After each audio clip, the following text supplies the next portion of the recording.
Welcome back to a brand new episode of Two Please. I'm your host Abhin. And I'm your co host Rohit.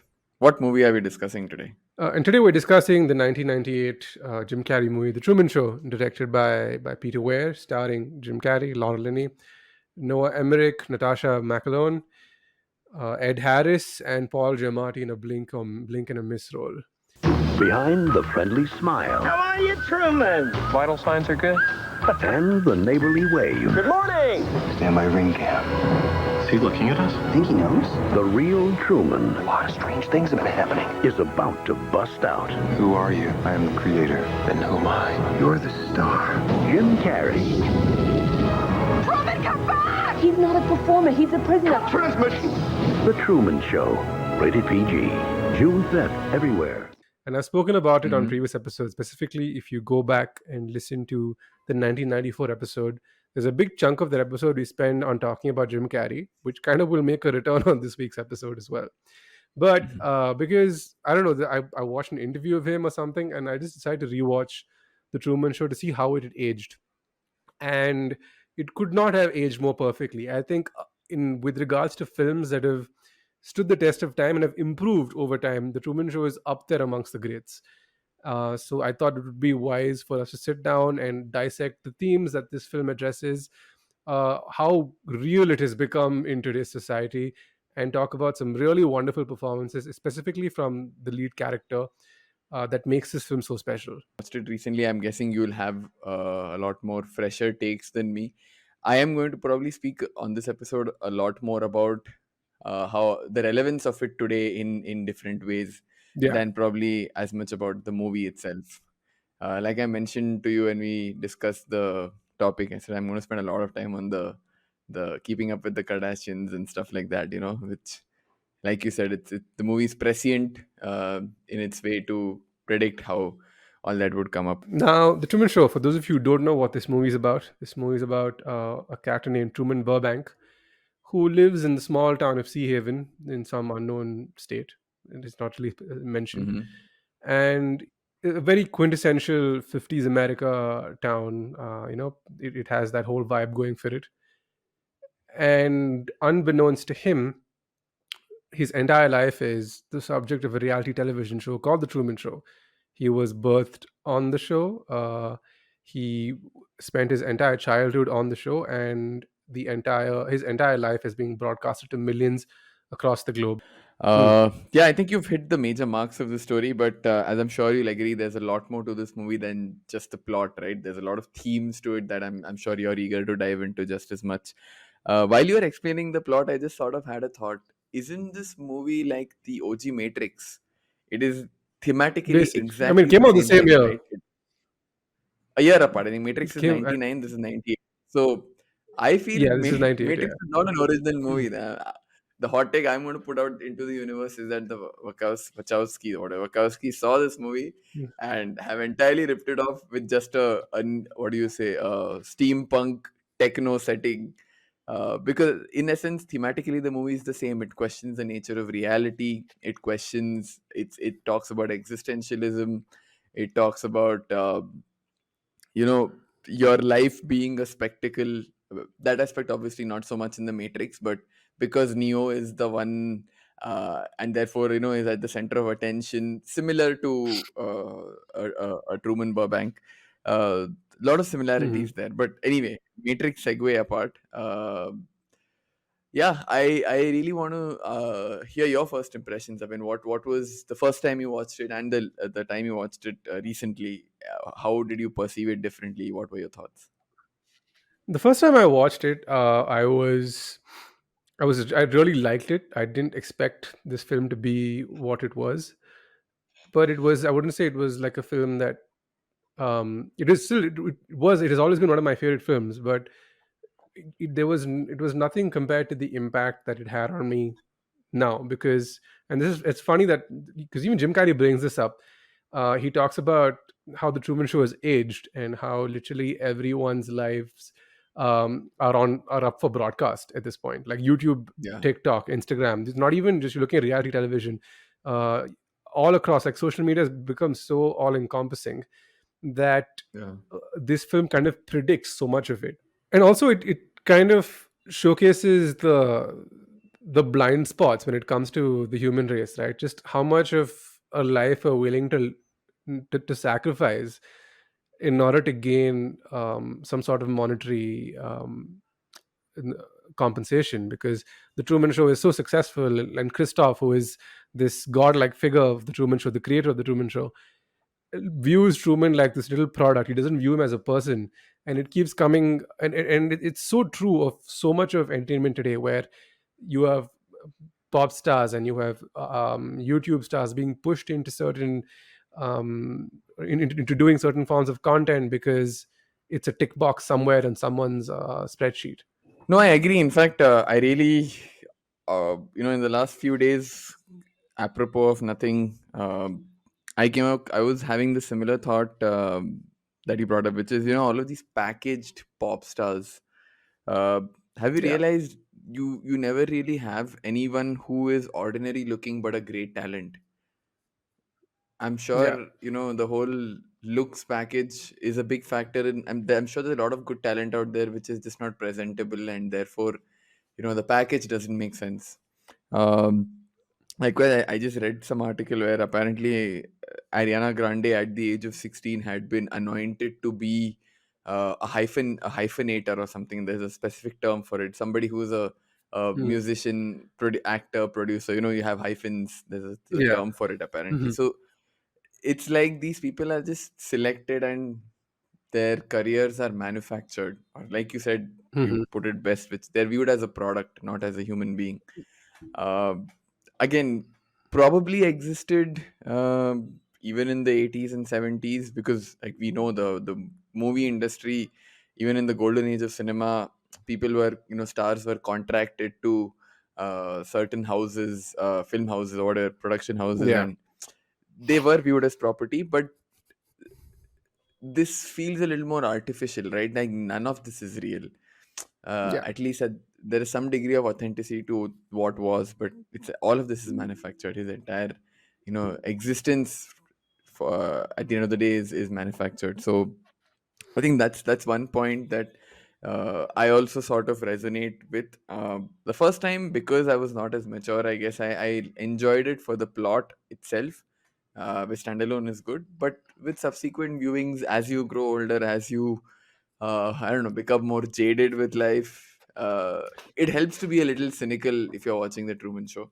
And with age, as you become a little more cynical, I think you start to appreciate the undertones in the film.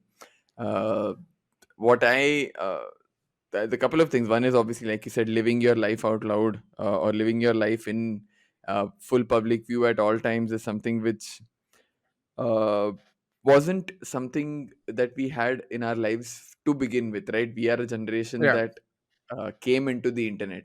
But think about people who have been born in the last 10, 15 years or so, right? For them, this is all they know. All they've known. So Yeah. so I would say in that sense, everyone born in the last 10, 15 years is a sort of Truman Burbank, and for them Hmm. that is reality, right? It is to be on display, and exhibitionism forget par for the course, it's encouraged, right?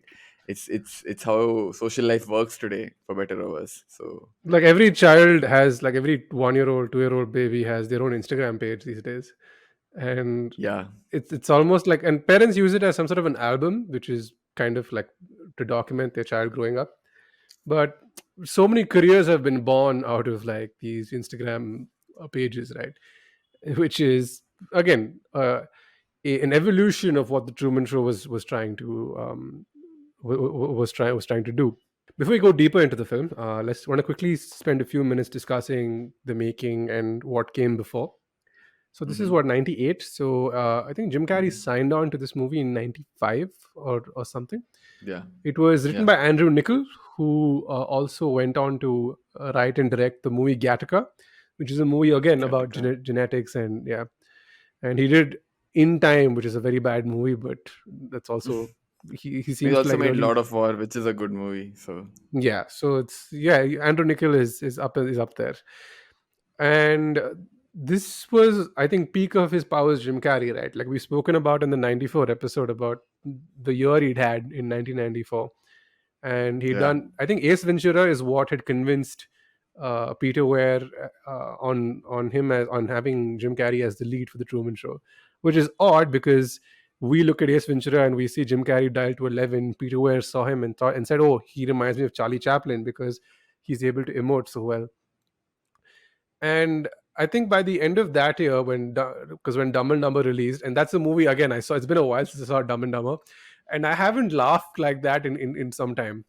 The man is a true comedic talent. There is a line in the first 25 minutes of the film about a parakeet, We got no food. We got no jobs. Our pets' heads are falling off. and it just I was holding my sides, clutching my sides, and laughing. It's a one just like a throw. It's an iconic line today, but the way he delivers it, it's one of those lines that come out of frustration. And I was just holding my sides and laughing, and nobody does it like Jim Carrey. So for him to pivot from Jim Carrey, comedic star, to serious actor was quite the jump. I know a lot of comedic talents generally are very good actors. Like you take Robin Williams, for example, great comedic I talent, was great just serious thinking of, actors. yeah. Yeah. So I mean, it's not, not something new, but nobody expected it to be this good.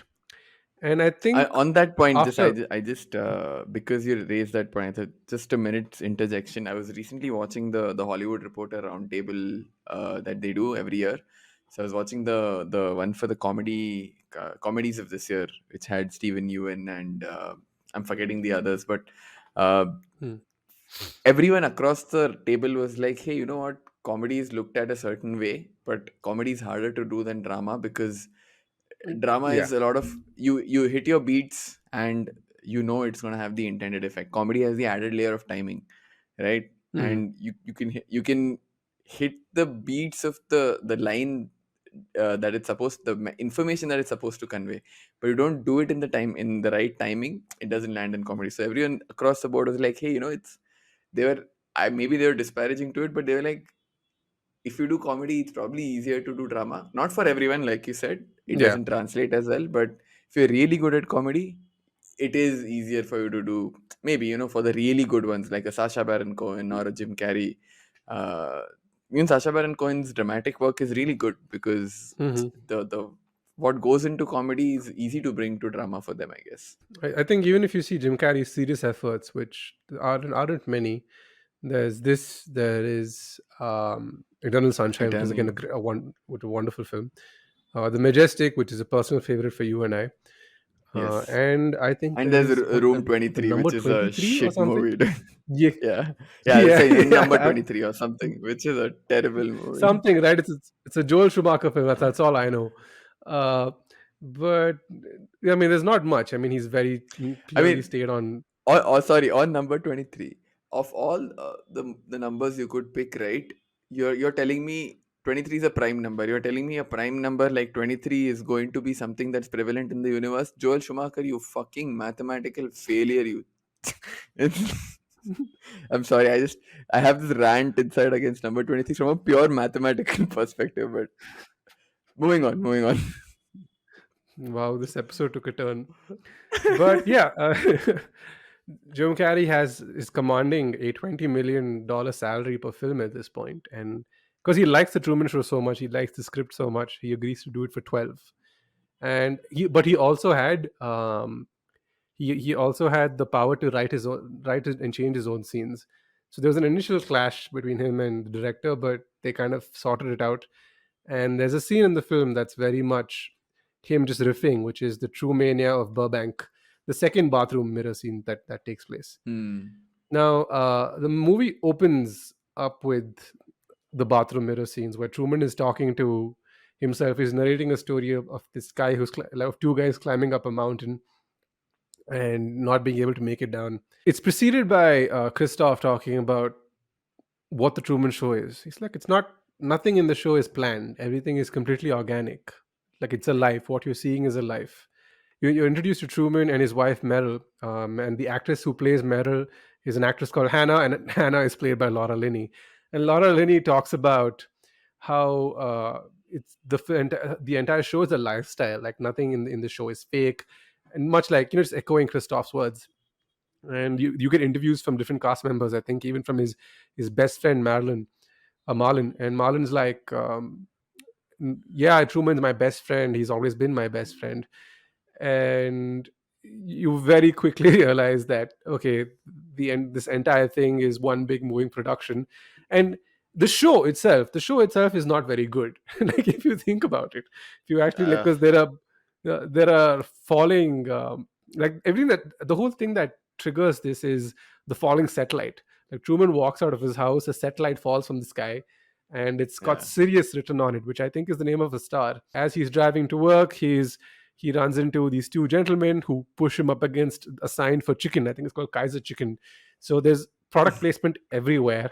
The yeah, only music playing on radios is classical music, because that's how you avoid royalty free. You avoid yeah. copyright issues with recording companies. So this whole little utopia of sorts, which is kind of what the film is, right? Like, it's supposed to depict this really calm, pleasant world that the current population, especially in '98, were trying to harken back to. The '50s post-war America has this American dream like charm to Yeah. it that everyone keeps talking about.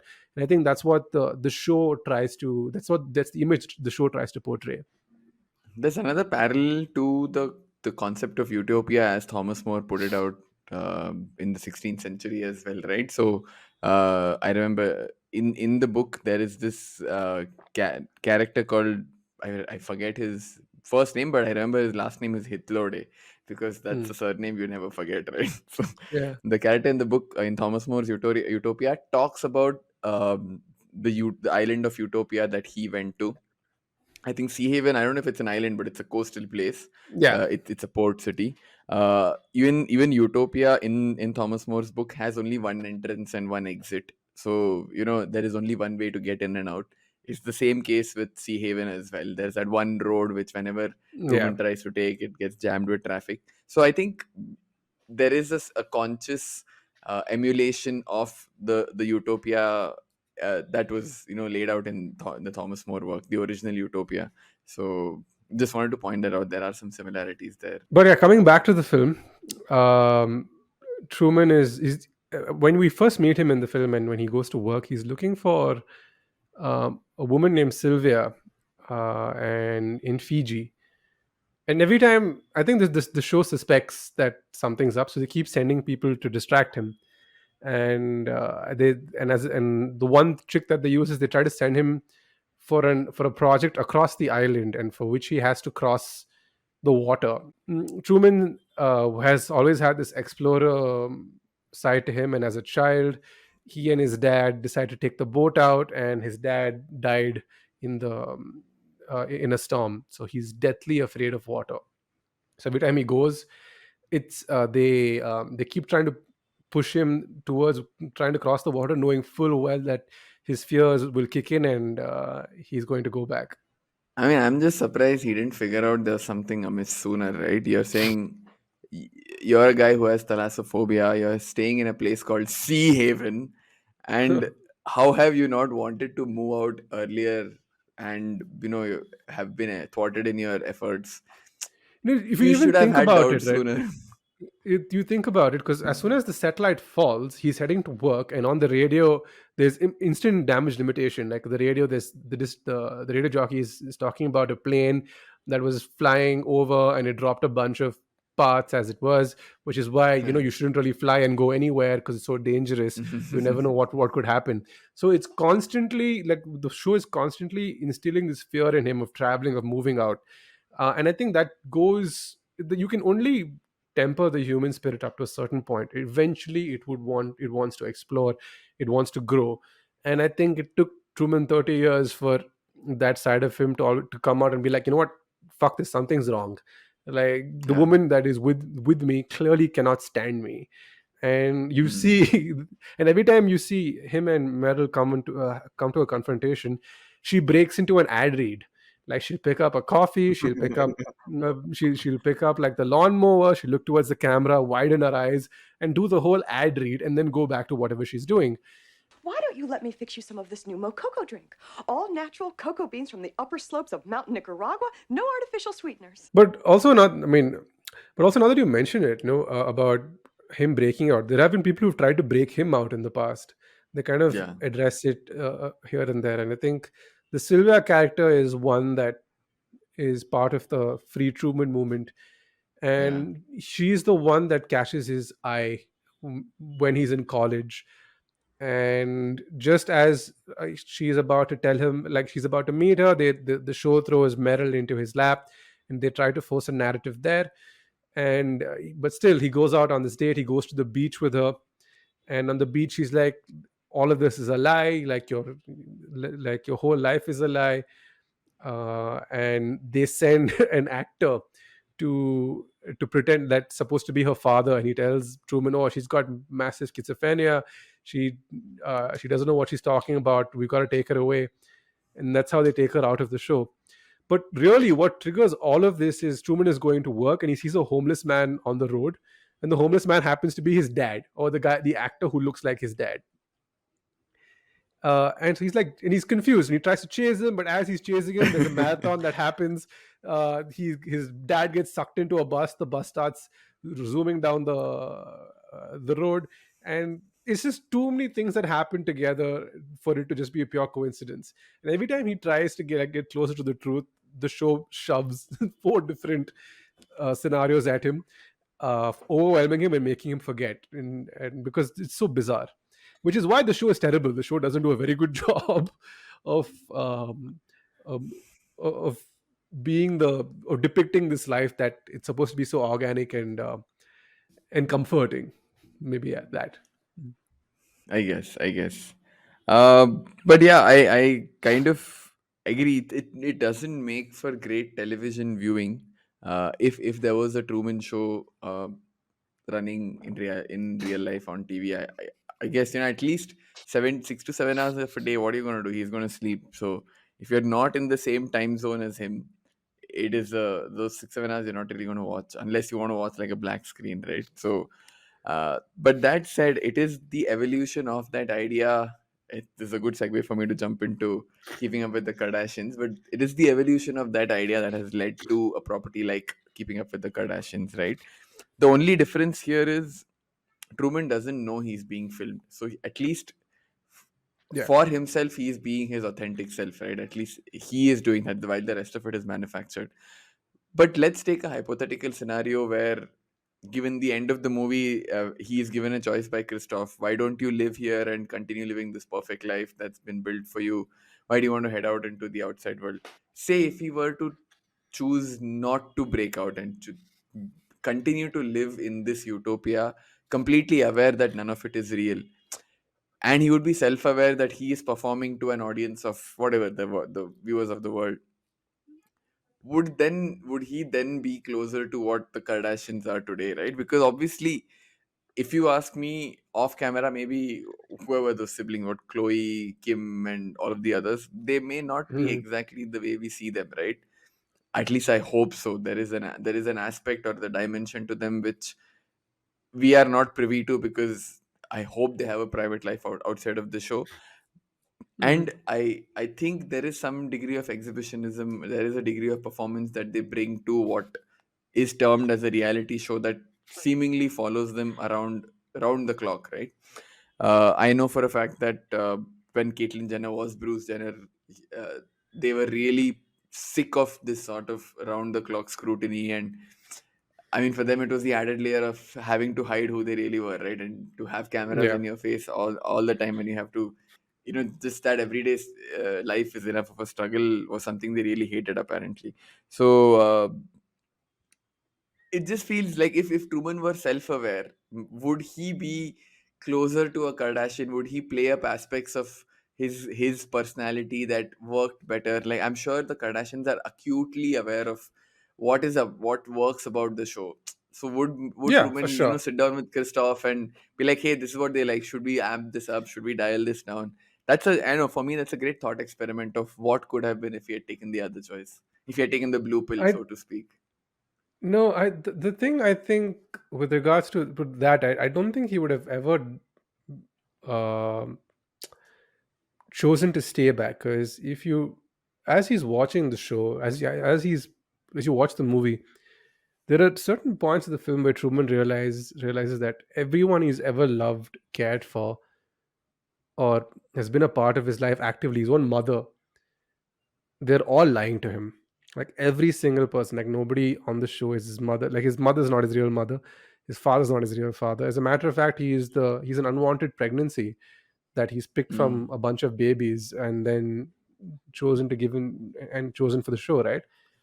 And nothing does the, and no part of the movie does this better than the scene where he's talking to Marlon, to Marlon about it, and he tells Marlon um about the fear he's having, The and scene where they're sitting Mar- on that bridge or yeah, something, right? And they're just talking. yeah, Yeah, yeah. yeah. Then they're having a few beers, and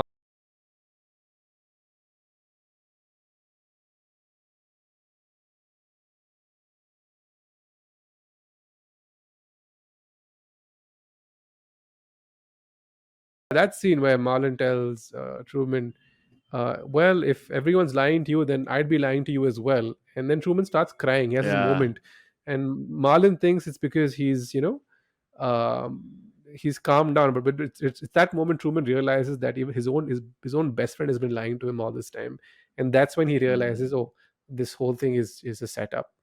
So when they Yeah, I mean, introduce, I'm I not think this is saying it's likely that he will stay back. Obviously, it's too much of a life for yeah. him to overcome.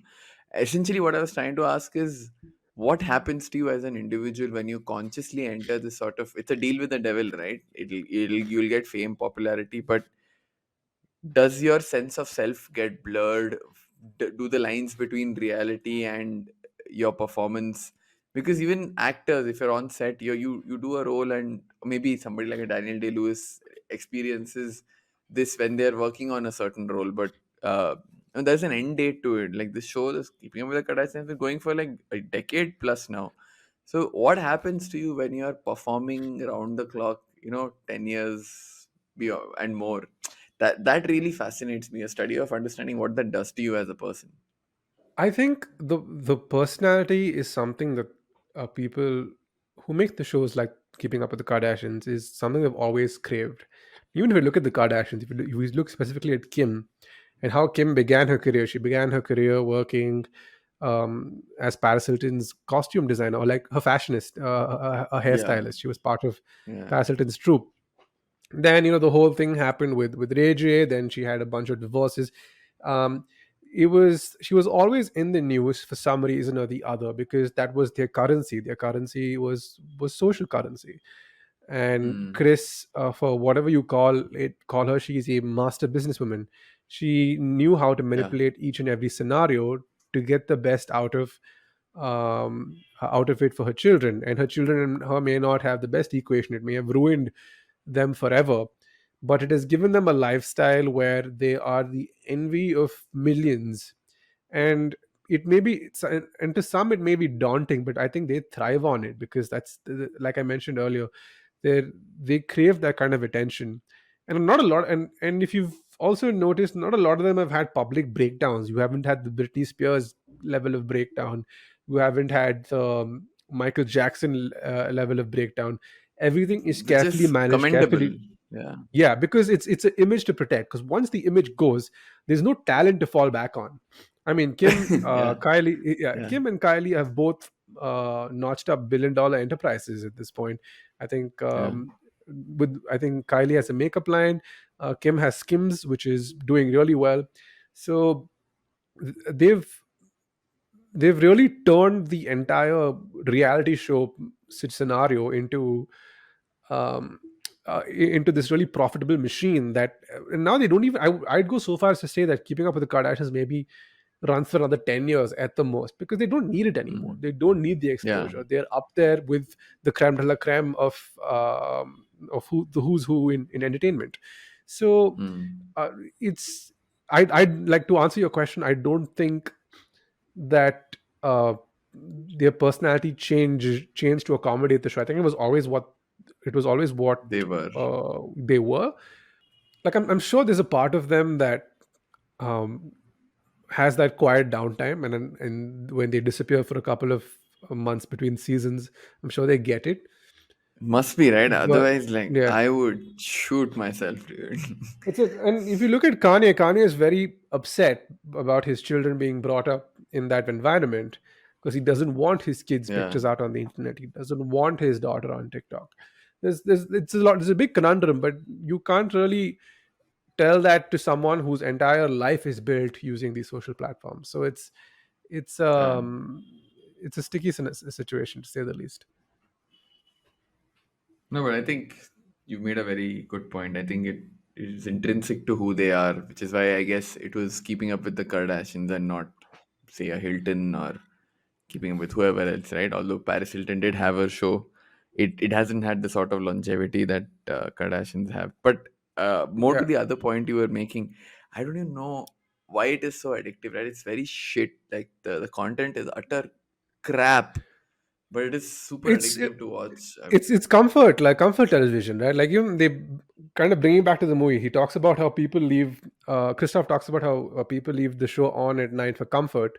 The Truman Show, Mhm. the Keeping Up with the Kardashians is a show that no one's even really paying attention to. I mean, of course, It's just you're background. paying it. Yeah, it's almost like background noise, and it's just a bunch of rich people who are having rich people problems, Yeah. which you can't really connect because most of us will never hit that strata of society with that ungodly amount of wealth. But Mhm. for us, it's just, oh, look at these, look at the lifestyle. It's flashy and it looks good, which is why people tend to watch it. There's no other reason for it. I mean, then you have somebody like me who, during lockdown, was coerced into it and then was hate watching a few episodes. It's like, these fucking idiots, these fucking dumbasses don't have two brain cells. How do they have so much money? That's, if you notice, that's the thing. It's more often than not the people without the brains that make the big bucks. Actually, I mean, Because honestly, I would say I'm wrong. They're quite clearly astute and they know what to play up, right? I'm sure the whole Valley Girl aspect of their diction that all of the Kardashians play up, Kim more so than anyone else. It's a conscious put on. They intend to sound like that. So again, while I might hate watch it, I might loathe what they represent. I have to give props to the fact that I'm sure deep down they're not dumb. They portray themselves to be dumb because that's probably what sells, but I don't think they're dumb. And yeah, I mean, kudos to them. They've built something that's made them a lot of money. Anyway, I really wanted to talk about the show because I felt it had drew a lot of parallels with the movie, but you have you have you have answered my question, so we can move on. it's funny that this movie came out a year before Big Brother as well. There, I don't think people are as performative, eh, and therefore that's a whole other kind of drama, right? It's just you watch people Yeah, be their true selves, good and bad. it's But yeah, man, reality TV is just a dirty cesspool. But when it works so well. I mean, look at Netflix. Like, Netflix right now is doubling down on its reality TV. There's so much reality TV coming through. If you've been on the Max app, which is, oh my god, it's like David Zaslav is pairing HBO content with all the reality shite that he's produced over the last on Discovery. how many ever years, yeah, of his life. So I see The Sopranos next to some show called Date It or Lose It or something along those lines, and it's very jarring. But it sells. People watch it. Like 90 Day Fiance is a huge Yeah. show in the West, I and guess people because love with it. reality TV, your suspension of disbelief that's required of you is a lot lesser, right? Because you're I don't think it's that. It's told just that these are real stories. you don't need to be too involved. I mean, it's not heavy more than anything else. It's not like Yeah, yeah. come out of it feeling 10 times worse. Like, I watched The Chaser the other day, this South Korean film, and I finished the film and I felt like shit. And because the movie was great, but the subject was quite heavy. And similarly, like, but when you take it to scenarios like this, by the end of it, you're like, okay, fine, I'm gonna go watch something else, which is a wonderful point I'm going to bring up as we wind down the episode, because Hmm. let's get back to the film and kind of like wrap this out. Okay. Before, I have a so couple of with more points that I want to like bounce off you, get your thoughts on, if that's yeah, okay. let's keep sprinkling them through this Yeah, episode. I yeah. mean, what we could Uh, let's just play it. Yeah, let's just play it out and see how it sounds. okay. No, Um, so I have a couple more thoughts that I want to run by you, get your opinion on. The other point that you mentioned, right, is that it took Truman 30 years to decide to break out of it, and I'm sure, like you said, he probably harbored subconscious suspicions for a while, but it was at that point that where he had like a make or break sort of moment. Uh, I also feel there's a parallel there in terms of, the whole leaving the nest phenomenon that all of us have at some point, wherein you decide, I have grown up in this very protective, comfortable, nice environment, but there comes a time when you have to take on that challenge of, hey, I need to break off and figure my shit out. Your sense of individualism overcomes your need for comfort and familiarity. For most of us, I know there are some for whom it still hasn't, but for most of mm, us, we feel that, right? Like for you, the time you spent in New York, for me, the time I spent in Bombay, it was out of our comfort zone. I remember the first time I was dropped off by my parents to the hostel. It was the first time I was living on my own, and Bombay University hostel is fuck. It is bad. Like I'm not going to get into details in case anyone's having dinner while they're listening to this. So it's mm, just filthy as shit.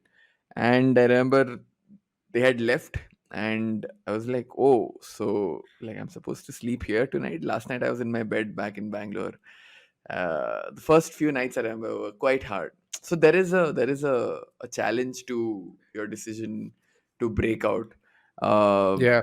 but just what do you think held him back so long? Obviously, in his case, a lot of the events are manufactured to keep him on as long as they can, because that's what the show is dependent on, right? But here it also harkens back to the story of Plato's allegory of the cave, which Mm, essentially is about these two philosophers who spend their lives in a cave where they have sufficient food, they have warmth, they're not wanting for anything. But one of the yeah. philosophers decides, hey, I want to see what's outside the cave, and the other guy's like, why? We're good here, we're happy here. Why do you want Mm, to step out? Why do you want to basically venture into the unknown? yeah. So it's a thought experiment that Plato had come up with all those years back, and it's a sentiment that I think all of us have gone through at some point in life. So what do you think about that aspect of the movie? I think what really held him back was the gaslighting, if I'm being perfectly honest, because this movie is a what do you call is a wonderful display of what gaslighting looks like. If your partner is gaslighting you, make them watch the Truman Show and start pointing out behaviors. First of all, second, I think besides the gaslighting, it also it's it's when you're ready. I think it really comes down to that. Like he could have had this moment 10 years ago when he's fully, what do you call, broken out of his shell, and he decides to run and do something a lot more drastic. Now, as the subject matter of the film is quite serious, but the way it's portrayed is comedic. Like this could very well could have been a horror Mm. movie, and it would have Yeah, worked. Yeah, yeah, so it is in fact a horror movie to a certain degree, because it's like what is happening to this kid. This dude is horrific. But yeah. coming back to the point, right, where I think it was mostly him, like the level of comfort, but then there's an itch under your skin that you kind of can't ignore forever, and it keeps getting bigger and bigger and bigger the more you let it sit. Finally there comes a point where you snap, and I feel with Truman, he'd been snapping for quite some time, and it's a combination of factors. Because if you Mm. look at his wife, there's a scene in the film where he's looking at wedding pictures, and he notices that in his wedding picture his wife has crossed her hands, like she's crossed her fingers while kissing him, proving that okay, she's not really, like, her love is not true. Yeah. And the people around him seem manufactured. Everything around him starts to feel a lot more. The older you get, the more aware you are of your surroundings. Mm. And we, as children growing up in this part of the world, we're all so accustomed to doing stuff that our folks tell us to do because they're our parents and what they say is right, and that's the upbringing that we have. And we don't really, a lot of us don't question it for years. If you think about it, like there are a Hmm. large number of families that to this day run a very tight ship where the son, the daughter, all have their lives planned out, and they cannot resist, they Yeah. cannot oppose. And it's just how the world works. And for Truman, I think also kind of has that. Everyone keeps putting that fear of exploring about what death is like, because the last time he explored, right, his dad died. Hmm. And so there's always that fear, that the fear of death, once you put the fear of death in someone, you're able to manipulate them as you please. So I think a combination of that, the gaslighting, and of course the just the right and then moment for the match to strike were three of the big things that really played a factor in when he decided to do what he did. Hmm. Yeah, makes sense. I mean, I that's what I keep ruminating on, right? Whenever I've watched this movie, is like, what would I do in his place? One, obviously, when would I, if I had sufficient information to like put together a conspiracy theory that hey, something's afoot here, when would I make that leap? And what would I have? I mean, obviously, I would choose to break free. You can't go back to living a lie. But what would I do in that situation? It's a thought I keep mulling on a lot, and therefore, I just wanted to like get your view on it. The other point, the last thing that I wanted to talk about is the nature of reality, right? Which is like existentialism, determinism. All of these things is what the movie also kind of plays with or incorporates into its ethos. So one is clearly in his case nothing is real. So uh, there is that whole aspect of his disillusionment when he finds out all of the references he had in his life, like you mentioned, the people he grew up with, his own mother, the walls, the sky, the water, all of it is fabricated, right? And there is an entire other world out there that he literally knows nothing of. So all he is known is Seahaven, right? It's a Yeah. small town, the same four streets and the same whatever 200 houses and 1,000 odd people. That has been his life. So in the case of the Truman Show, you can still watch the movie and say, hey, what an idiot, like, obviously he should know that there is more to the world than this, and Yeah. why has he not explored? But if you take that same thought and expand it to the scale that you want it to, right, Yeah. the questions are not invalid. The same questions apply. Now when we say yes, okay, for us our corporeal experiences, I'm sitting in this chair talking to you over this microphone, over the whatever, over the StreamYard call. You've flown over air, you've taken a flight to New York, you visited a different country, I've gone to other countries, we've had these corporeal experiences. But who's to Hmm. say any of this is not part of a larger reality that we are not privy to? I mean, why not So that question, right? there's a this movie gave rise to a condition called the Truman Show delusion, and it's been diagnosed. There have been several cases that have shown symptoms of the Truman Show delusion. There was a man, I think, sometime a few years ago, who I think his girlfriend broke up with him, and he thought that if he would climb up to the top of the Statue of Liberty, he'd find her there. And then he realized, and then he'd figure out that his entire life was just a show. There was another one that traveled to New York to check whether the World Trade Center had actually fallen, believing that 9/11 was some sort of an elaborate plot twist in his personal storyline.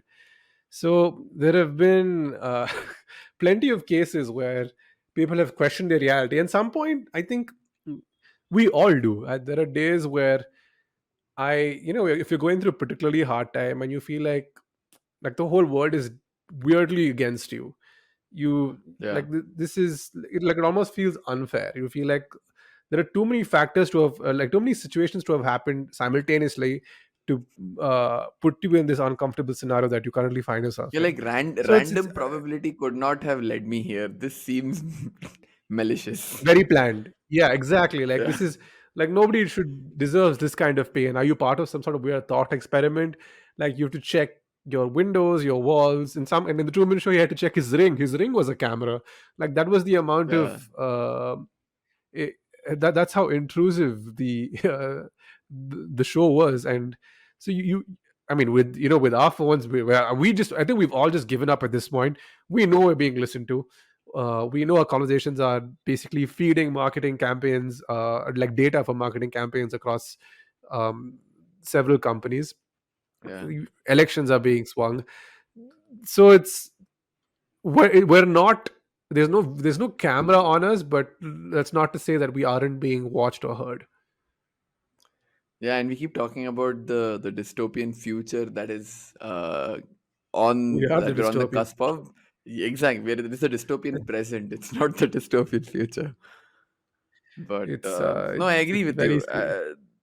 There's that aspect, and the other point that I mentioned, which is, if you look at it from a deterministic point of view, where determinism essentially posits that, do you take your own decisions, or does the universe uh, sort of bring events together to make things happen, and you are made to believe that you are you have agency, while in reality you don't.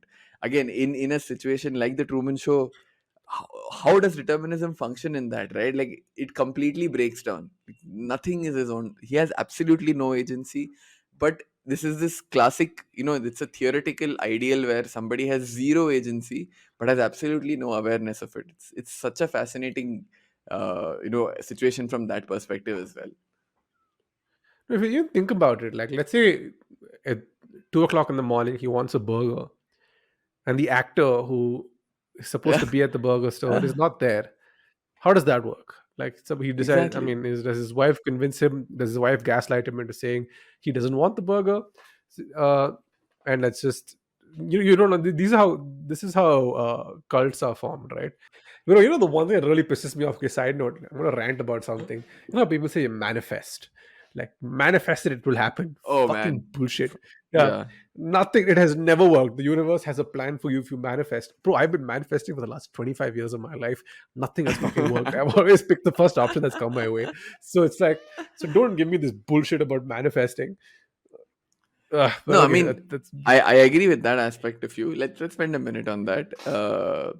I don't agree with, if you manifest something hard enough, the universe will provide for you. That is bullshit. That is patently unscientific.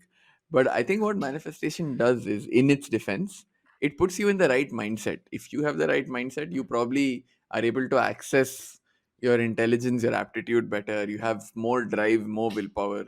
So those are still tangible outcomes of manifestation, which are inward. There are no yeah, external outcomes of manifestation. That is just, yeah. it's not happening. Whatever is Okay. the outcome is internal. But anyways, I feel like we've addressed so many themes in such little time today, which is good, which is always a good sign. no, I mean, with the Now, Truman Show, there was always going to be the discussion was always going to be a little philosophical, I feel. oh, for sure. I think, and this really comes to the fore in towards the end of the film, right? Because they reintroduce his father as a character, and there are these people who want him free, but if you notice, there's a Truman bar where people sit down and watch the show Yeah, together. Which, if you and it reminded me so much of that Game of Thrones bar, Sean Tank Top or something. His name is the Burlington Bar, where people get together and watch Game of Thrones, which for me is a nightmare yeah, scenario. If I were to watch Game of Thrones, I'd watch it by myself with a max of 3 people, and yeah, even dude. that Like, is a bit who's much. watching? Because the average human being is stupid, right? You're going to sit with a bar full of stupid people and watch a show and, like, ugh. For me, I don't know. I've always not even accounting for their intelligence. It's just too much noise. Uh, Yeah, if I'm watching Game of Thrones, has always been a ritual where I would watch it by myself. I did the eighth season, which was the worst season, also hilariously, was the only season I watched with a group of people, and it turned out to be really bad. I am superstitious that way. I'm never watching a show I like ever again with the people I know. Like, no, catch that's me how the I next watch day. all. Catch me. That's how I watch all Prestige TV. I watch it by myself, and then I'll go on to Reddit. I'll read, like, the episode discussion threads. Yes, Yes, that's exactly what I do as well. Because I can't be bothered explaining shit to people, and I don't want to, and I don't want people to sit there and criticize and nudge and ask me what's happening. Do your own thing on your own time, man. I'm like, this is my time. Just let me be. But I mean, coming back to the movie. No, I get what you're saying. I remember that scene has no, not that scene. I think Scully from Brooklyn Nine-Nine plays a security guard in Truman Show towards the end when him Yeah, and his pal are watching he's yeah, like show. they're one of those guys who's watching the show, and I mean, I think for the first time the show goes offline because Truman escapes. He has a Shawshank Yeah, moment yeah, where he kind of burrows through, and this happens as soon as they reintroduce his father into the film. His father had amnesia, and you can see Christof being congratulated by corporate, by a bunch of new people. Paul Giamatti plays this dude called Simone or something in a kind of a blink and miss role. yeah. And there's this really interesting scene just before all of this where Truman is sleeping and there's a camera on him and Christof is like caressing his cheek. But even then it feels artificial. And like Yeah, this I mean, little I this, was just gonna say, like, we should talk about Ed Harris's Christof, which is a very interesting character. But yeah, there is that I dichotomy feel that you were mentioning.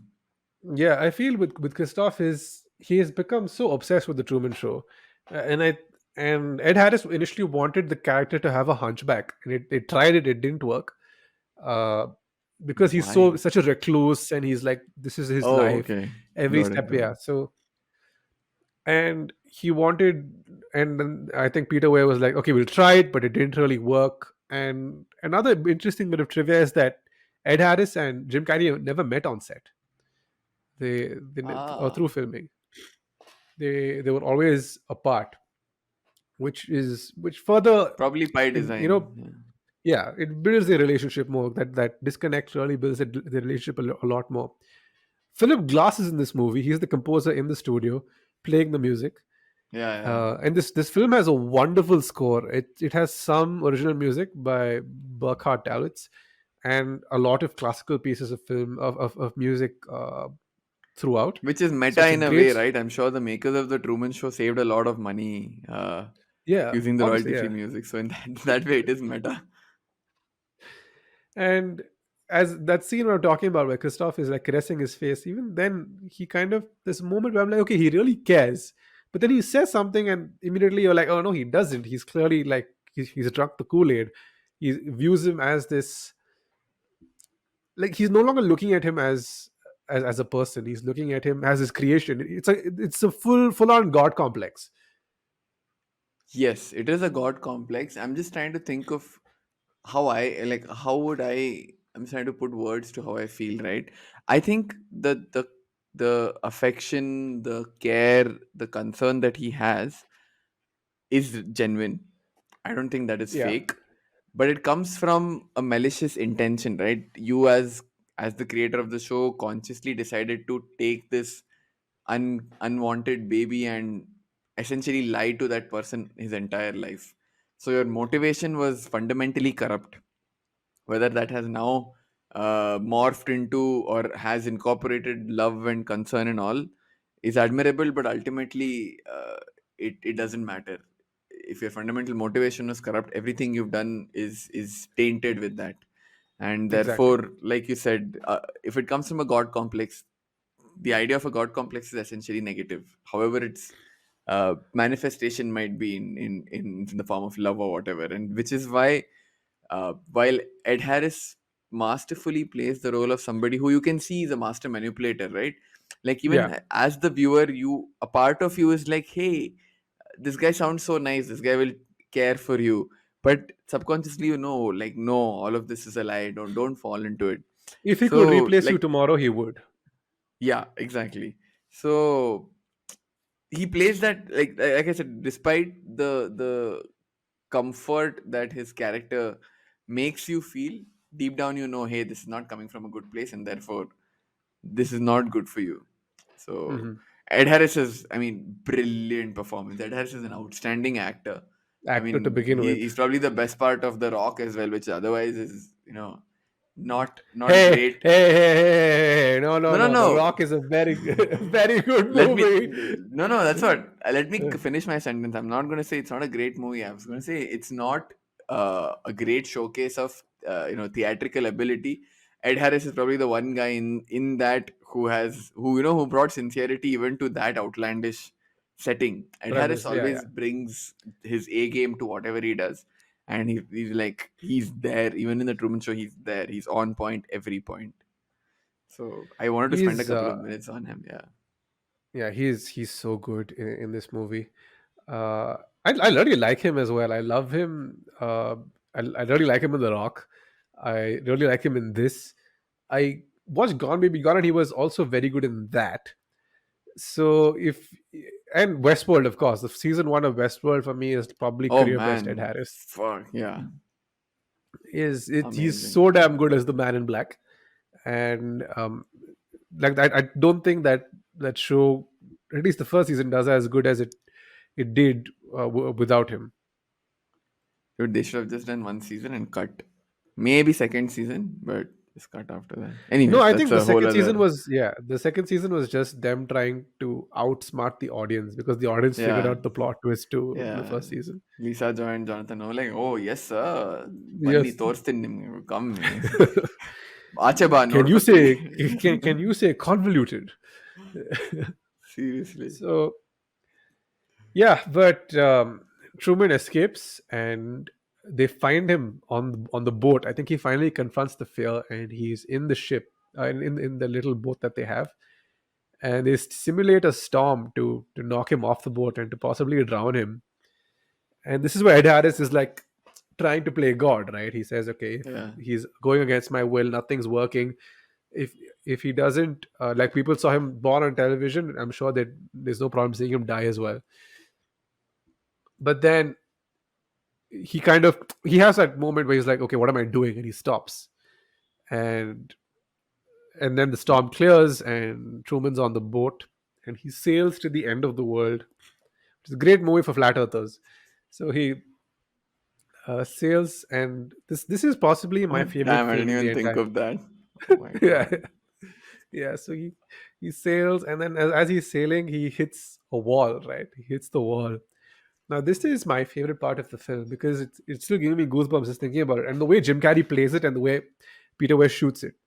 So he hits the wall, and he goes up and he touches the wall, and he has this moment of relief, followed by him just banging on the wall. And I think it's set, the soundtrack that plays is called Father Colby's Preaching, and Father Colby was this priest in, I think, in the concentration camps that basically took the place of this one guy who was supposed to be sent to the chamber. And he said, oh, I have a child and I have children, and Father Colby said, I'll go in your place. And I think that's his. I looked him up. I was like, why is it called Father Colby's Preaching, and what is the symbolism behind the theme? And it's shot behind Truman. So and Jim Carrey's face is like is elastic, so you can make all the expressions that that you could ask of him, but you don't see his face. All you see is his back, and you see his like head, and you see his hand, and his hand is banging, banging, banging, and like there's relief, there's frustration. More than anything else, there's Validation. exactly, that's the word. There's validation that he's not crazy, and that's what we Yeah. all like. If everyone keeps calling you crazy, and then you finally receive the validation that you're not, it brings this sense of relief, like when you're proven right. And he's just holding, like you see that relief, and you see him put his head up against the wall, and he's crying, and he gets off and he walks up the stairs, which has now become iconic, the stairs Side in the note, you cloud. sound like a QAnoner right now, but Yeah. Yeah, of course, yeah. This Eddie Bravo planet, what is, I don't know what his gym this thing is called. Yeah, Flat Earth Society. He he walks up, and then they have this Simba Mufasa moment where Christof is talking to him through the cloud, saying, "There's nothing out there that's any different than what's in here." In fact, he says it's worse. There's hurt, there's Yeah, war, there's famine, there's hunger. Here you're taken care of. Here you have everything for you. So that's his pitch, right? That's his proposition. Like, why do you want to leave yeah. your comfort zone? You're the center of the world here. Outside, you're a He's like, I know statistic. who you are.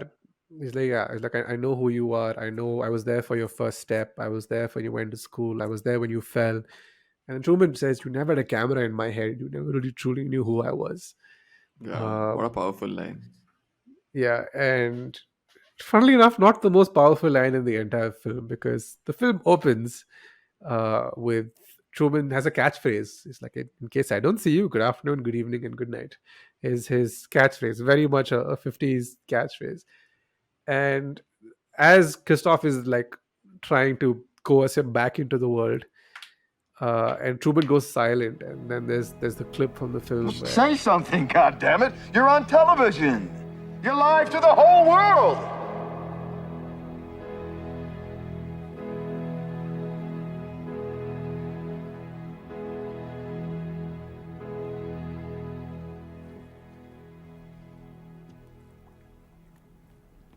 and then you know it's coming. He looks at the camera and says, In case I don't see ya. Good afternoon, good evening, and good night. Yeah. and then he bows and he leaves. And I'm so glad that's why they chose to cut the film, because I don't want to know more about Truman. I don't know how he Yeah, is after getting into the real world. I don't want any of uh, because the again, harsh then your realities of life. project correct, and then your projection comes into play there, right? If you want to imagine a happy ending for him, they let you. They don't say like Exactly. this is what actually happened. You want to imagine whatever you want to imagine. It's up to you. So yeah, it is a great And way to end the film. possibly one of the greatest endings in films ever, because as soon as all of this happens, there's relief everywhere. There's Sylvia who's celebrating. She runs down to go find him.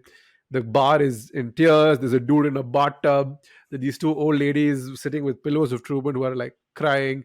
Yeah, And I mean, it's very much consumerism, right? Because yeah, everyone's upset about him being in the scenario, but they also keep buying the merch.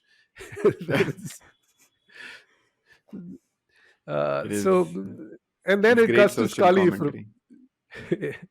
It cuts to Scully and his friend. They're like, "Oh, that's so cool! What?" And Yeah, then what's on next?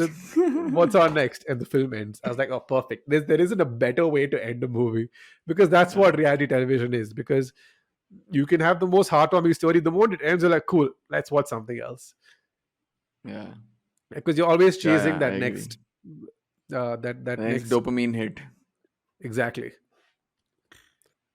Are we at the end of our discussion? Because We are, this unless is you have any other.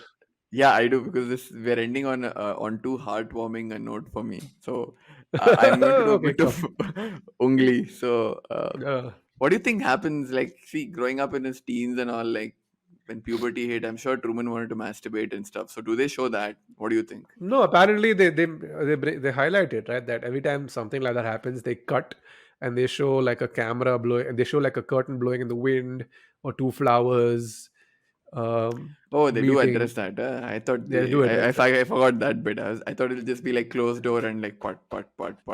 No, no, no, no, no. It's cable television. American audiences would lose their shit. Or when say him and Megan is like getting hot and Meryl. heavy, Yeah, all of even Meryl, sorry, yeah, all of the even audience then, are just because like, This is like it's always sunny, right? Like full penetration. they in the deleted scene in the deleted scenes they actually talk about it, because Meryl quits, right? She quits on after she and Truman have that confrontation, and she breaks character and says, how do you expect anyone to work under these conditions? And Yeah, because Truman starts chasing around and like tries hounding her. And there's a scene in the deleted scenes where they replace her with a new love interest, and Ed Harris tells the lady that, oh hey, we're about to have the first like on-screen conception ever. So it was definitely in the pipeline, but they just never got to it. Would they have shown it? I'm just wondering. Or imagine if you never know, right? Like Truman said, you don't know what's going on in my head. What if he was independently growing up to be like a pedophile or like somebody who looks at child pornography? How do you work They would around have known, the right? The whole show, they would have known by then, and then they would have cut the show then, because because there are too many cameras in that house to like for anyone to get away with anything like that. it's too perfect, dude. Like Truman is too perfect a test subject. Like if I was in that place, some fucked up should have definitely gone down, right? What if he But I feel becomes a like robber, like a thief, a delinquent? you could, but I think with Truman, he was so brainwashed by everything, and I think that's what would have happened to us as well. Like we would have never met somebody who challenged the status quo, and that plays a huge part in our growing up, right? We find somebody who comes and tells us, "Hey, that's not exactly. You don't have to do things that way all the time." Dude, if I had the I slightest suspicion, I would just go onto my lawn and start jacking off. Dude. Like, let's see what happens. We'll roll the dice. We'll see what happens. Oh, Rohit.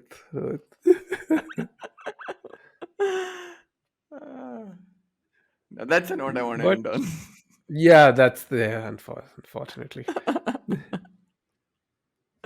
It was too heartwarming for me, dude. That It was too hard. discussion It 5 minutes was a ago. nice special moment. It was cute. It was like I went through a whole like tangent about how happy I felt when he finally got out, and here we are talking about you jacking off on a lawn somewhere. Oh my God. Hope our parents don't listen to this. Yeah, I hope so too. In hindsight, now. Oh, partners. Oh, partners. Partners is fine. I mean, I've had this Yeah. not a lawn jack off thing, but like one of our bedrooms faces like the main road and stuff. I mean, I don't think you can look into our bedroom, but so if I have to like change clothes or if I have to like get whatever fully nude and change into something, Poonam was like, why don't you close the curtain? I'm like, fuck that. If they want to see, that's their problem, right? I don't give a fuck who's looking at me. So Poonam's I wish semi I had the desensitized same to level of this thought yeah. process of mine, so it's fine. So moving on, Abhin, what are we doing next week? Next week, the Dial of Destiny releases, so I thought it would be wise for us to tackle another action adventure film of our childhood that's not Indiana Jones, because I feel like we've spoken about Raiders extensively on the date nights episode, and I do want to talk about the Last Crusade, but that won't be for a few more episodes. I really like that movie as well, but that won't be that episode. We'll be talking about 1999's The Mummy, in starring Brendan Fraser, Rachel Weisz, Arnold Vosloo, John Hannah, like a whole bunch of people. I will have to, it's a movie that's very close to my heart. I think Rohit also likes it a lot as well. Oh, So we've briefly mentioned it in the Monsters Under Our Bed episode, if I'm not mistaken. I'll have to go back and listen to it. yes. But it will be the fourth film in our deep dives, so to speak. Yep. But that's us. Okay. Take care. Have a good week ahead. Hope you enjoyed listening to us and see you next week.